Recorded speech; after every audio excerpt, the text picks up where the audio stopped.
बिस्मिल्लाहिर्रहमानिर्रहीम। आलम ज़ुबान चैनल पर आपको खुश आमदीद।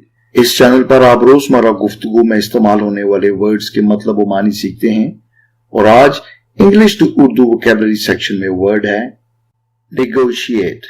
नेगोशिएट नेगोशिएट नेगोशिएट लफ्ज वर्ब है जिसके मानी है मसालियत की गुफ्तगू करना, मामला तय करना या मुश्किलात पर गालिब आना। मसालियत की गुफ्तगू करना, मामला तय करना या मुश्किलात पर गालिब आना। जैसे हम कहते हैं I will negotiate with them on my terms.